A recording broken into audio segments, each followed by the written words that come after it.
ये feature film 6 साल का एक लड़के का सच्ची कहानी पर आधारित है, जो कि रशिया के वर्ल्ड वॉर 2 के सबसे कम उम्र के सोल्जर है और इसे छोटा सा योद्धा का नाम है सियोजा एलेस्कोव। मूवी की शुरुआत में हमें 6 years old सियोजा दिखाया जाता है, जो कि एक पेड़ के ऊपर बैठा है। नीचे उसकी माँ कपड़े वॉश कर रही है और उसका भाई फिशिंग कर रहा था। तभी वहाँ पर दुश्मन देश का हवाई जहाज आता हुआ सियोजा देखता है और वो उस हवाई जहाज को मार गिराता है। असल में सियोजा सपना देख रहा था। तभी सियोजा नींद से उठता है क्योंकि उसके घर का दरवाजा कोई खटखटा रहा था और सियोजा देखता है कि उसके मम्मी और भाई घर पर नहीं है। सियोजा को लग रहा था कि शायद उसके मम्मी और भाई दरवाजा खटखटा रहे हैं। फिर वो दरवाजा खोलता है और देखता है कि उसका एक पड़ोस वाली आंटी है और वो आंटी कहती है कि तुम्हारे मम्मी और भाई को दुश्मन देश ने मार दिया है, तुम्हें यहाँ से भागना होगा। और वो पड़ोस वाली आंटी सियोजा को खिड़की से बाहर निकाल देती है, लेकिन दुश्मन वहाँ पर आ जाते हैं और उस आंटी को गोली मार देता है और वो मर जाती है। सियोजा जंगल की ओर भाग जाता है। जब वो भागते हुए पीछे मुड़कर देखता है तो उसका पूरा गाँव आग में जल रहा था और सियोजा दुश्मन से बचकर जंगल की ओर भाग जाता है। फिर सियोजा जंगल में रात गुजारता है। फिर अगले दिन सुबह सियोजा पानी पीने के लिए नदी के पास चला जाता है, लेकिन तभी सियोजा को कुछ लोगों के आने की आवाज सुनाई देता है और वो लोग दुश्मन देश के सिपाही थे। तभी सियोजा दुश्मन सिपाही को देखकर पेड़ के पीछे छुप जाता है और जिस पेड़ के पीछे सियोजा बैठा था उस पेड़ में एक सांप आ जाता है, लेकिन सियोजा सांप को देखकर डरता नहीं। वो जानता था अगर वो डर कर आवाज करेगा तो दुश्मन उसे मार देगा। तभी दुश्मन सिपाही नदी से कुछ मछली पकड़कर खाता है और खा के वहाँ से चला जाता है। कुछ देर बाद उस जंगल में अपने देश का सिपाही आते हैं और सियोजा को बेहोश देखकर अपने साथ ले जाते हैं। और जब सियोजा को होश आता है तो सैनिक उसे अपने मम्मी पापा के बारे में पूछता है और सियोजा कहता है कि दुश्मन देश के सैनिकों ने मेरे फैमिली का कत्ल कर दिया है, मैं किसी तरह बच गया है। फिर ये सभी सैनिक सियोजा के लिए कुछ खाना लाते हैं और इसका इलाज भी करते हैं। और हॉस्पिटल में सियोजा का इलाज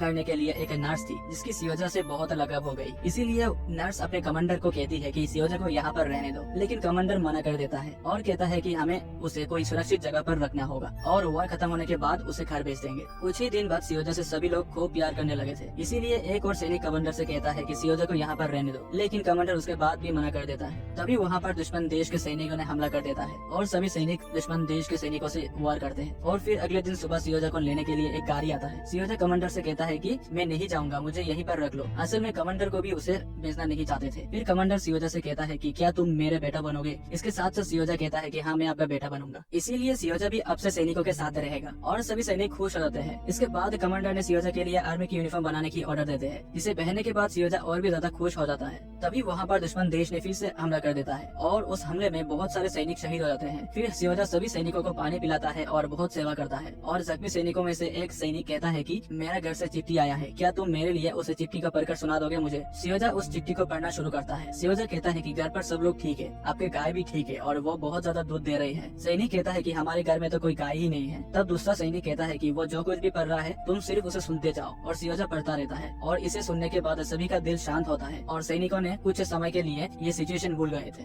असल में सियोजा बहुत छोटा था, उसको पढ़ना लिखना नहीं आता था, इसीलिए वो सैनिक का दिल नहीं दुखाना चाहता था। इसीलिए वो जानबूझकर उसका मन शांत करने के लिए उसे पढ़ने लगा था। अगले सीन में हम देखते हैं कमांडर और वो नर्स एक साथ बैठे हुए नजर आते हैं और वो दोनों एक दूसरे से बहुत प्यार करते हैं, लेकिन वो दोनों एक दूसरे को कभी बोल ही नहीं पाए। फिर सियोजा कमांडर से कहता है मैं भी अपने देश के लिए कुछ करना चाहता हूँ। तभी कमांडर कहता है कि हमारे यहाँ कुछ चिट्ठी आया हुआ है, तुम उन सभी चिट्ठियों को सैनिकों के पास पहुँचा दो, यही तुम्हारी ड्यूटी है। फिर सियोजा अपने काम को बहुत अच्छी तरह निभाता है और सभी से बहुत अच्छी तरह बात करता है और बातें बताता भी है। एक बार सियोजा दूरबीन पकड़कर कुछ देख रहा था, तभी उसे घास के अंदर किसी का पेड़ दिखता है। सियोजा जल्दी से भागते हुए आकर अपने कमांडर को बताता है। तभी सैनिक ढूंढने जाते हैं और दो दुश्मन देशों के सैनिकों को पकड़ कर लाते हैं। इसके बाद दुश्मन देश दोबारा से हमला कर देते हैं और कमांडर सियोजा को छुपने के लिए कहता है और सियोजा बात मान लेता है। तभी सियोजा देखता है कि कमांडर बहुत दुखी है क्योंकि फोन लाइन खराब हो जाती है और वो किसी से बात नहीं कर पाते हैं। तभी एक सोल्जर फोन लाइन ठीक करने के लिए जाते हैं। सियोजा भी उस सैनिक के पीछे पीछे जाता है, मगर वो सैनिक बहुत बुरी तरह से घायल हो जाता है और सियोजा उस सैनिक के कान में कहता है बताओ मुझे क्या करना है जो फोन लाइन दोबारा से ठीक हो जाए। सैनिक कहता है कि उस तारों को आपस में जोड़ दो